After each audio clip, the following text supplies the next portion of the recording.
Well, this episode is probably the most invested I've been in this show since it started, particularly the first half of the episode.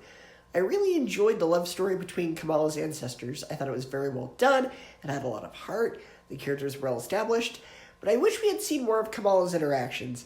After all, she's suddenly been thrust into the past in this very dangerous time period where people are sort of in this very dangerous time period and is learning things about her family that she never knew. It would have been nice to see more interaction with them, but for what we got, for what it was, I enjoyed it. There's a lot of emotional weight towards the end of that flashback sequence where Aisha mistakes Kamala for her long-lost daughter. That was such a good moment. This was a somewhat heavier episode, which I enjoyed. My biggest criticism with this show is that it's been too childish. But this episode actually had some levity to it. And it actually made me care a little bit more about what's going on.